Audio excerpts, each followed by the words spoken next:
A very warm good evening, guys. Once again, we are back from your favorite and my favorite Biopoint Stream the World of Bio with yet another super cool, super awesome, and absolutely amazing session on plant growth and development. So, we are having with the Crash Course 2021 and the one short lecture on plant growth and development. This is the part 2 lecture of plant growth and development where we are studying about plant growth regulators. Once again, reminding you, do not forget to join the Telegram group where we conduct daily polls, regular discussions, and where we have the well updates about our session and you can interact with me. So, if anyone new is watching this session, kindly join the Telegram group t.me/need_biopoint. Once again, reminding you, do hit the like button, do share it with your friends, and if you are a new member, do subscribe the YouTube channel Biopoint Stream the World of Bio. Now, let's start with phytohormones or plant growth regulators. Plant growth regulators are simple, small molecules of diverse chemical composition. They could be indole compounds, that is indole 3 acetic acid or IAA, adenine derivatives, N6 furfuryl aminopyrin, that is kinetin, derivatives of carotenoids, abscisic acid ABA, terpenes, gibberellic acid GH3, gases ethylene C2H4. So what are these plant growth regulators? What is this plant growth regulators? Plant growth regulators, or what is this growth regulator? So this growth regulators are chemical compounds. They are chemical compounds which regulate the growth and development of what chemical compounds that regulate growth and development. That is what is said to be growth regulators. So what is this plant growth regulators? Chemical compound which regulate the growth and development of plant parts is said to be plant growth regulators. And these plant growth regulators, they are small and simple molecules with diverse chemical composition. So this plant growth regulators are also known as phytohormones. Phytohormones. Okay, and this plant growth regulators could be indole compounds, that is indole 3 acetic acid. It is a phytohormone, or adenine derivative, that is N6 furfuryl aminopyrin or kinetin. Derivatives of carotenoids or abscisic acid, that is ABA. Terpenes or gibberellic acid GA3, gibberellic acid 3. Gases, that is ethylene is a gaseous phytohormone, that is C2H4. It's a chemical formula. Is that clear till now? Is that clear till now, guys? So, these plant growth regulators are also known as plant growth substances, plant hormones, or phytohormones. And these major plant growth regulators are auxin, ethylene, cytokinin, abscisic acid. So, these plant growth regulators can be broadly classified on the basis of their functions in a living plant body. One group of plant growth regulators are involved in growth promoting activities, cell division, cell enlargement, pattern formation, tropic growth, flowering, fruiting, seed formation, etc. So these are called plant growth promoters, example auxin, gibberellin and cytokinin. So this means that this plant growth regulators or phytohormones can be classified into two mainly, that is the plant growth promoters and plant growth inhibitors.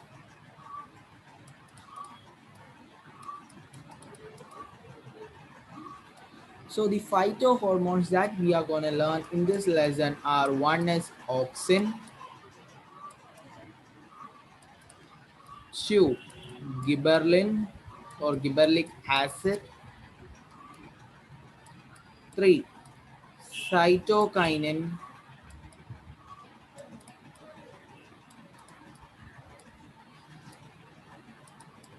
4, not able to write with this mouse, that's why. So 4 abscisic acid,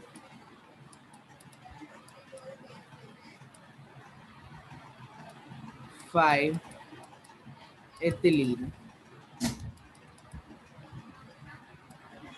auxin, gibberellic acid, cytokinin, abscisic acid, and ethylene. So these are the hormones that we are learning in this chapter, right? So out of these five hormones, this auxin, gibberellins, and cytokinin act as growth promoters, and abscisic acid and ethylene act as growth inhibitors. So plant growth promoters are auxin, gibberellins, and cytokinins, and plant growth inhibitors that inhibit the rate of growth are abscisic acid and ethylene, right? So phytohormones or plant growth regulators.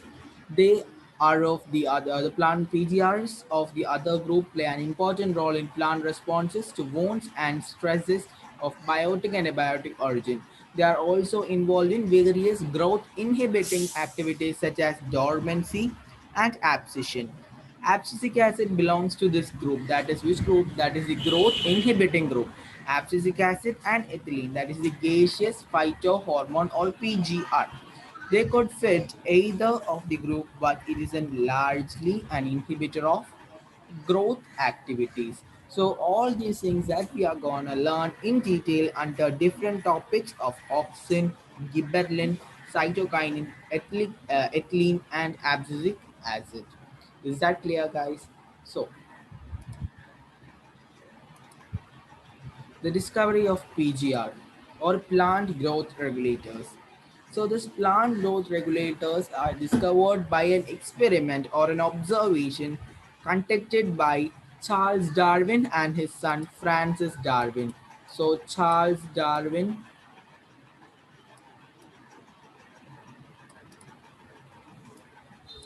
and his son Francis Darwin. Since it's very difficult to write with this mouse, I'm writing this short names. Okay. So experiment used to demonstrate that tip of coleoptile is the source of oxygen. So experiment used was that like a plant growth regulator or a phytohormone should be discovered. So that discovered was oxygen.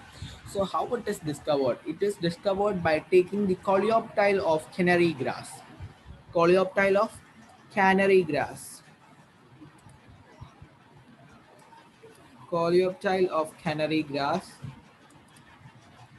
is taken to demonstrate this experiment. So this coleoptile is what? It's a protective sheath at the tip of this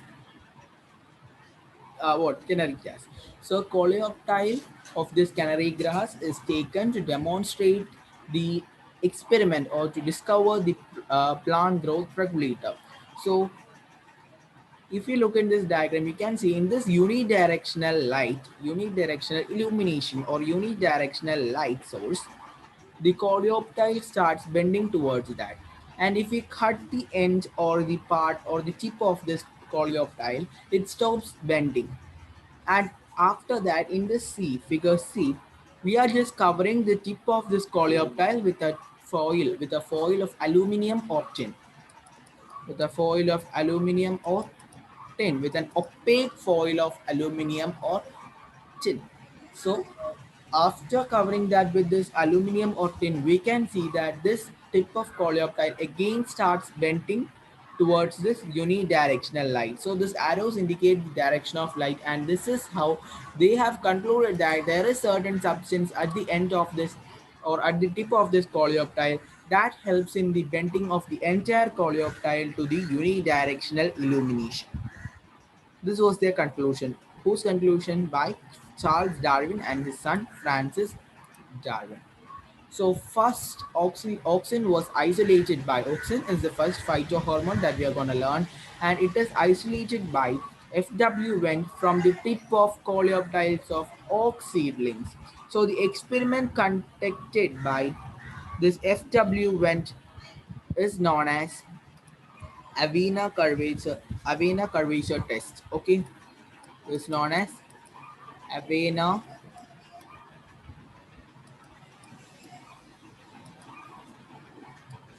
curvature test. So, from the tip of coleoptiles of odd seedlings. So, this Bacani disease of rice seedlings is caused by a fungal pathogen. So, Gibberella fujicori.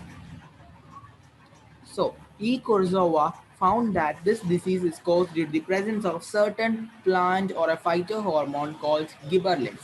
Later, Skog and Miller identified and crystallized the cytokinesis promoting the active substance called kinetin. Promoting the active. So, this is how these plant growth hormones are discovered by certain scientists. Okay, during the mid 1960s, three independent researchers reported that purification and chemical characterization of three different kinds of inhibitors, that is, inhibitor B, abscission 2, dormant, later all the three were proved to be chemically identical. So, later all these three were together named as abscisic acid. H.H. Cousins, that is in 1910, confirmed the release of volatile substance from ripened oranges that hastened the ripening of unripened bananas. So later, this volatile substance that induced the ripening of unripened bananas was named as ethylene, which is a gaseous plant growth regulator. Is that clear till now? Is that clear till now? So that's all for the discovery of this plant growth regulators. Now what we are gonna learn is in detail about this phytohormones, that is first about in case of auxin. So auxin was first isolated from human urine. Auxin was first isolated from human urine by by two scientists, that is Koch and Smith. Koch and Smith. They first isolated auxin from human urine.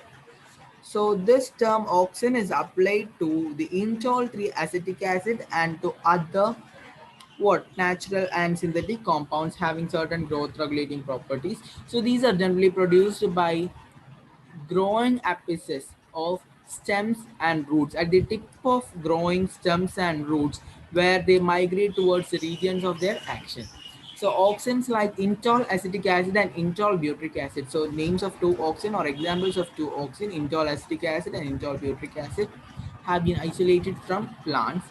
Naphthalene acetic acid NAA and 2,4-D, that is 2,4-dichlorophenoxyacetic, are synthetic auxins, that is they are synthesized. Is that clear? So this is all about this introductory part of this auxin.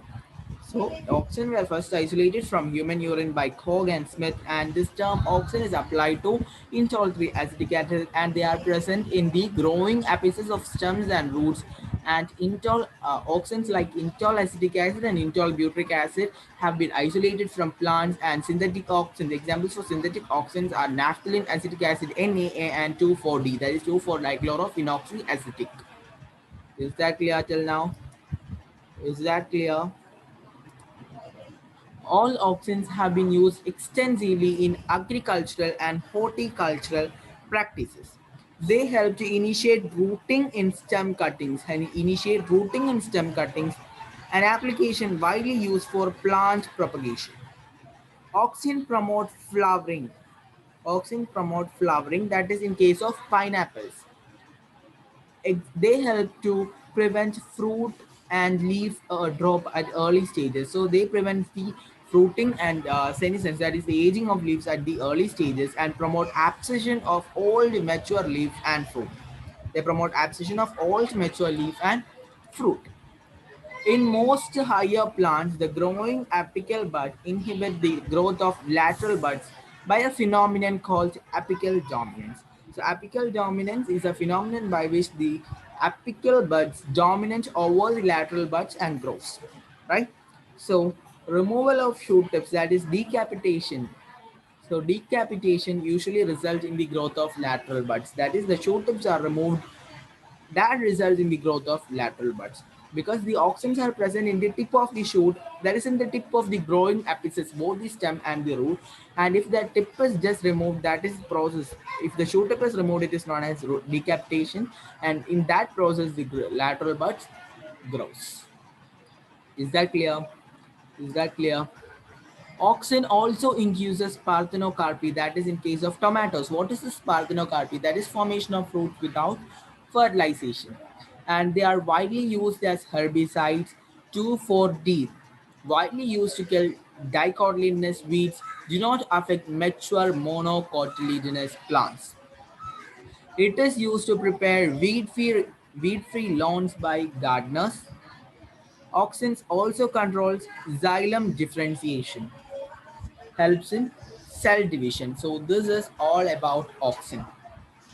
All these points are very basic, right? Very easy to understand by reading the sentences. That's why having explained the second and third slides, right?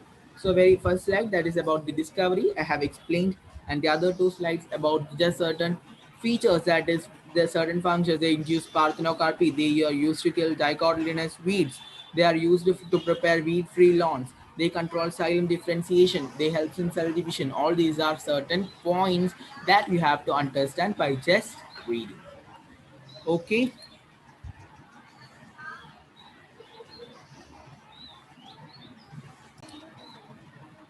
so hope it's clear. Now we are moving on with gibberellins, that is the promotory plant growth regulators. Okay, so gibberellins are another kind of promotory PGR, right? So there are more than 100 gibberellins reported from widely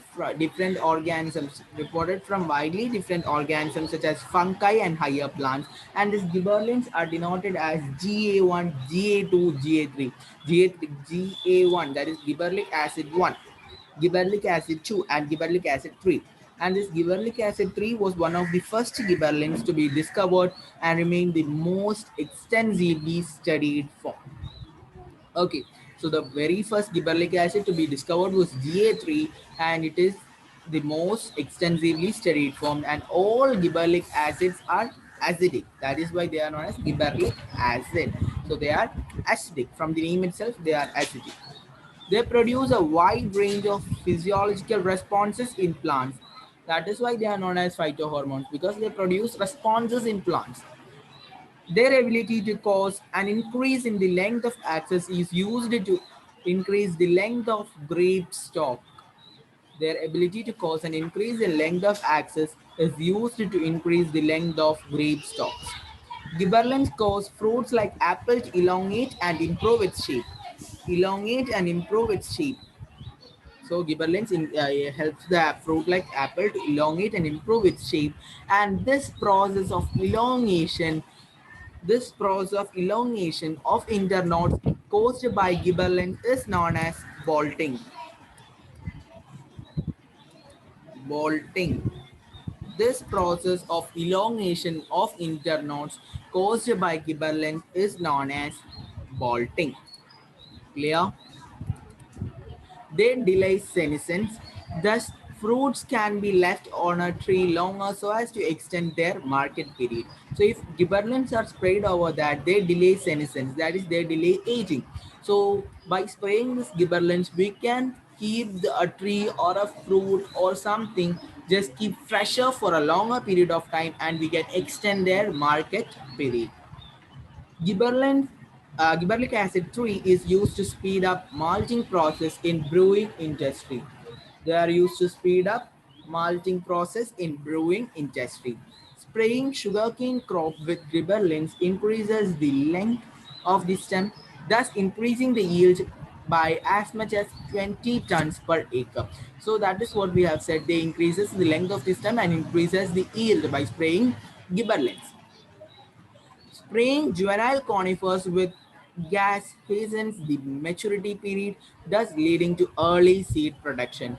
So, spraying juvenile conifers with this gibberellic acid gas hastens their maturity period and leads to early seed formation of seed earlier than their required specific time.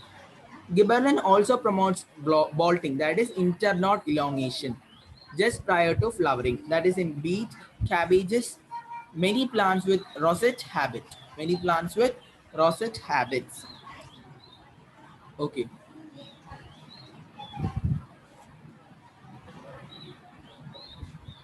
so that's all for gibberellins or gibberellic acid. Hope it's perfectly clear. Now we are moving on to cytokinin. So is that clear before that? Is that clear till now?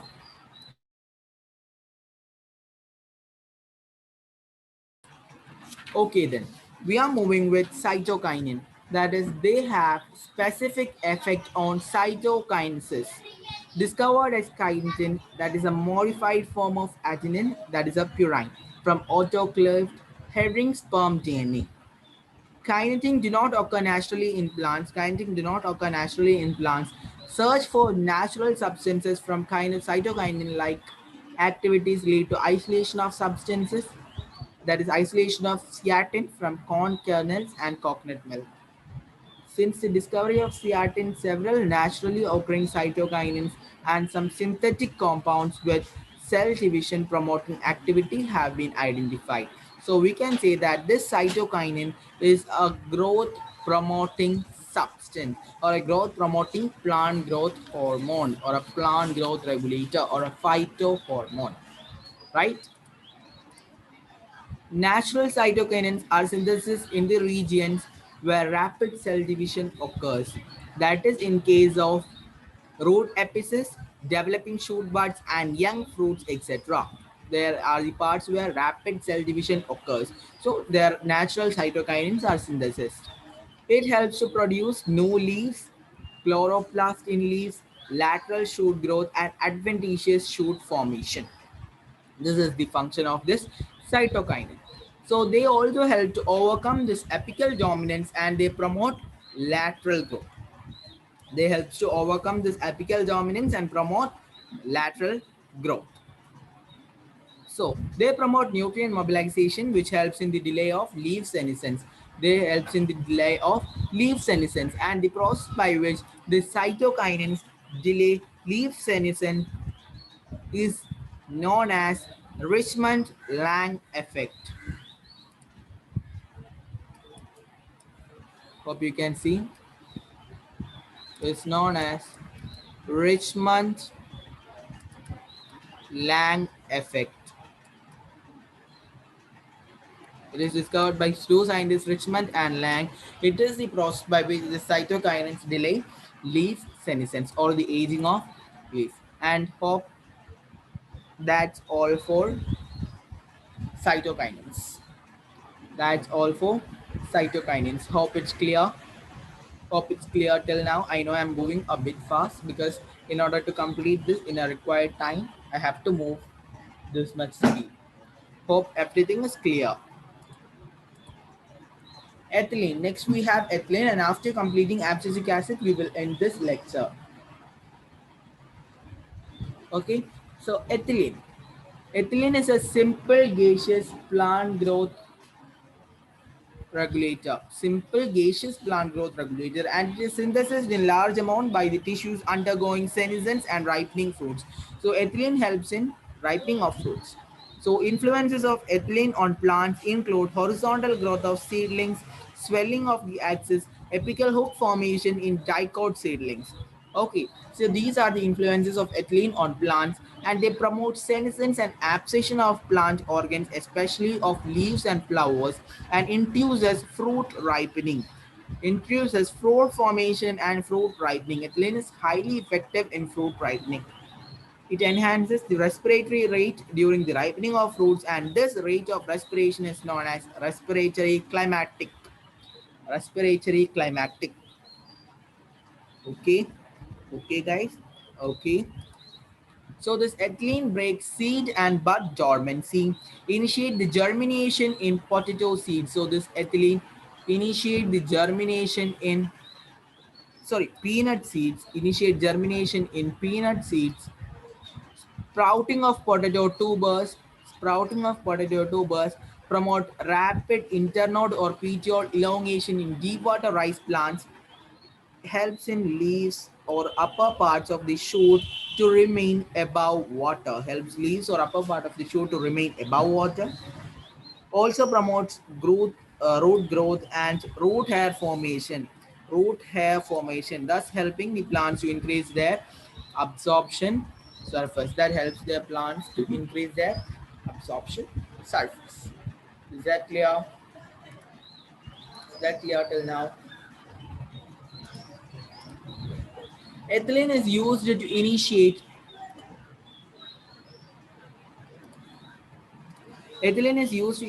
flowering and for synchronizing fruit set in pineapple. It also induces flowering in mango. It is the most widely used plant growth regulator in agriculture, that is for ripening of fruits. The most widely used compound as source of ethylene is ethifone. Ethifone is one of the most widely used compound as a source of ethylene. Okay. So this, what about this ethifone? It is an aqueous solution, is readily absorbed and transported with the plant and releases ethylene slowly. It hastens fruit ripening in tomato and apples. So that causes or induces the ripening of fruit in tomatoes and apples, accelerates abscission in flowers and fruits. That is thinning of cotton, cherry, walnut. Okay, accelerates abscission in flowers and fruits, promotes female flowers in cucumbers, thereby increasing their yield. So promotes female flowers in cucumbers, that help, thus helping to increase the yield of cucumbers. Is that clear? This is the functions of ethifone. That's all for ethifone. And now we have this abscisic acid. So let's check how much slides are remaining. If it's less, we will complete it. We will try to take it. Okay. So, abscisic acid was discovered for its role in regulating abscission and dormancy. It also acts as general plant growth inhibitor and an inhibitor of plant metabolism and an inhibitor of general plant growth inhibitor and an inhibitor of plant metabolism. Inhibits seed germination. So this abscisic acid inhibit seed germination. Stimulate the closure of stomata. Stimulate the closure of stomata. Increases the tolerance of plants to various kinds of stresses, and this abscisic acid therefore is also known as stress hormone. This abscisic acid is therefore also known as stress hormone. Okay, guys. So this abscisic acid plays an important role in seed development, maturation, dormancy, helps seeds to withstand desiccation and other factors unfavorable for growth, and abscisic acid acts as an antagonist to gibberellic acid. So therefore, this abscisic acid is also known as anti-gibberellins. Anti-gibberellins. Okay, so this abscisic acid is also known as anti-gibberellins because it is an act as an antagonist to gibberellin. That is as a function opposite to that of gibberellins or gibberellic acid. So that's all for abscisic acid too. So hope this plant growth regulators or the phytohormone topic is completely and perfectly clear for you guys. So if there is any doubt, do comment it in this chat section right now. I will be reading your chat. Okay. So plant growth regulator could be complementary or antagonistic, or could be individualist or synergistic. Number of events in the life of a plant where more than one plant growth regulator interact to affect that event. That is example in seed dormancy in buds or seeds. So dormancy in buds or seeds, abscission, senescence, apical dominance. All these are examples where a number of events in the life of a plant where more than one phytohormone act. Right? Plant growth factor, that is intrinsic and extrinsic factor. Intrinsic factor, that is for genomic control. Intrinsic factors are genomic control and plant growth regulators, and extrinsic factors are temperature and sunlight. They control the plant growth and development via plant growth regulators. Okay, these are the plant growth factors. Next is the next topic, that is photoperiodism. Photoperiodism is the flowering in certain plants depends only not only on a combination of light and dark exposures but also their relative durations. So this some plants require a periodic exposure of light to induce flowering. So this response of plants to periods of day or night is termed as photoperiodism. Is termed as photoperiodism. That is in exposure to light is it is known as what photoperiodism, and exposure to temperature it is known as vernalization. Vernalization. That is the next topic that we are gonna learn. Right. Vernalization. Since if I try, I could finish this chapter now. That's why I'm just moving with that. Okay, okay. So, as per this photoperiodism, we classify these plants as long day plants, short day plants, day neutral plants. Long day plants, short day plants, and this day neutral plants. So, that is long day plants means they require a long daytime, that is above critical period, that is continuous 12 hours of light, that is per day. Per day, if a plant receives continuous 12 hours of light, it is known as critical photo period. So above critical photo period, that is long day plants, that is plant require a daytime, long daytime above critical photo period, that is above 12 hours of day of light per day. Short day plants means that they can flower even in complete darkness. Even in complete darkness, they can flower. That is below photocritical period. They are below critical photo period. Day neutral plants never affected by critical photo period. That is what the characteristic of day neutral plants. So examples of this long day plants are wheat, spinach, lettuce. Long day plants: wheat, spinach, lettuce, cabbage, radish. All these are long day plants, etc. Are long day plants, radish. Okay. So if we say about short day plants, the examples are dahlia,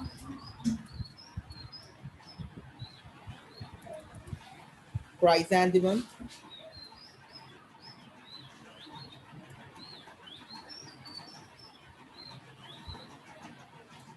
chrysanthemum, tobacco,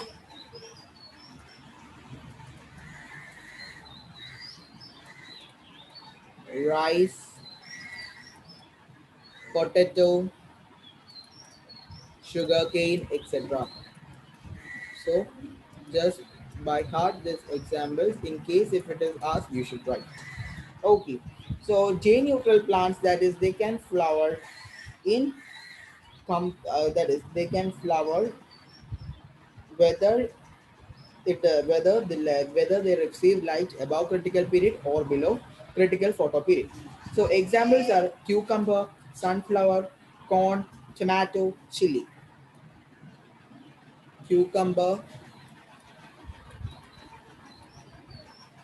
sunflower. I know my writings are not at all clear for you, but just adjust with my readings. So cucumber, sunflower, corn, tomato, chili. So these are examples of day neutral plant. So just mark it very fast. I have to move, or else just post this and just write. So moving on. So this is the figure given in NCRT, that is flowering above critical photo period and non-flowering below critical photo period. Long day plant above critical photo period, no flowering. Below critical photo period, flowering. That is short day plant. Flower after vegetative maturity. Whether it is above critical period or below critical period, I don't care. That is the attitude of day neutral plants. Okay. So this is what we have discussed, and we have what set the examples too. So just read it.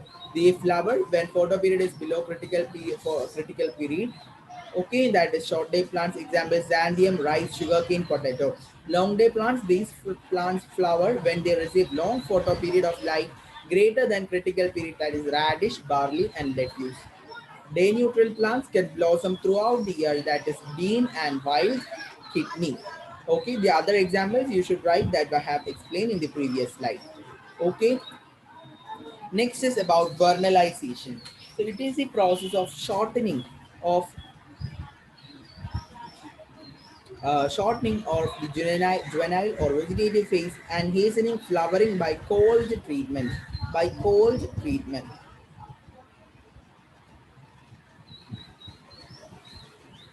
Okay, so the stimulus of vernalization is perceived by meristematic cells. Vernalization helps in shortening the vegetative period of a plant and brings about early flowering. And it is applicable to temperate plants like wheat, rice, millets, etc. That is on what contact with temperature they induce flowering. So this above in the previous slide we have discussed about photoperiodism, and this photoperiodism was first demonstrated in tobacco plants. This photoperiodism was first demonstrated in tobacco plants. Okay, so and we said that this photoperiodism or exposure to photoperiodism they induce flowering due to the presence of a hormone called florigen, that is the flowering hormone. And this vernalization is also known as chilling treatment, that is a cold treatment, chilling treatment.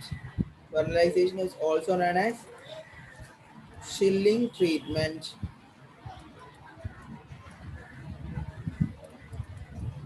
or yarovization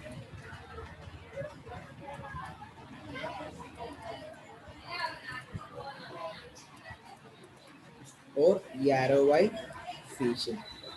Okay, so example of this plant showing vernalization are annuals and biennials. Annuals and biennials show this vernalization. Annuals and biennials show vernalization. And heating vernalized seed is known as devernalization. Vernalization means cooling, that is chilling treatment. And if we are heating this vernalized seed, it is known as devernalization. It is known as devernalization. It is known as devernalization. Okay, hope it's clear till now. Now we have the seed dormancy. That is the inability of seed to germinate under favorable conditions. Hard seed coat, presence of chemical inhibitors such as abscisic acid, phenolic acid, para-ascorbic acid, immature embryos are some of the reasons which causes seed dormancy. Which causes seed dormancy. This is the last topic of this chapter. This dormancy, however, can be overcome through natural means and various other man-made measures. Seed coat barrier in some seeds can be broken by mechanical abrasions using knife, sandpaper, etc. or vigorous shaking. In nature, these abrasions are caused by microbial action and passage through digestive tract of animals. Effect of inhibitory substances can be removed by subjecting the seeds to chilling conditions or by application of certain chemicals like gibberellic acid and nitrate. Changing the environmental conditions such as light and temperature are other methods to overcome seed dormancy. Is that clear? And that's the end of this chapter, plant growth and development.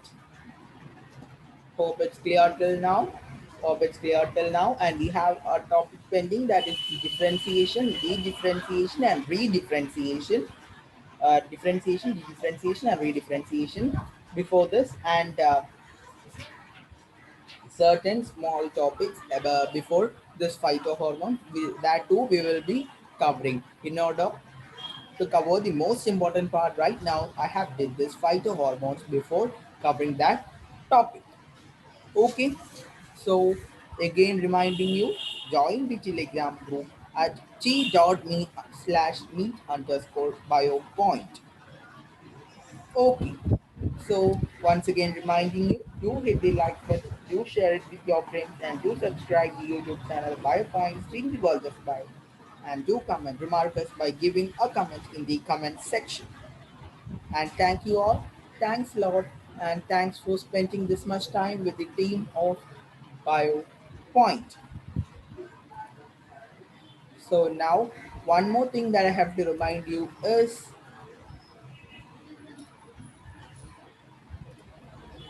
here we have updated the entire playlist for Crash Course 2021. So do not forget to visit this Crash Course 2021 playlist, one short playlist, to clear your doubts with any of the topic in the chapters that we have covered in one short lecture. So that's all for today. Thank you all. Bye bye.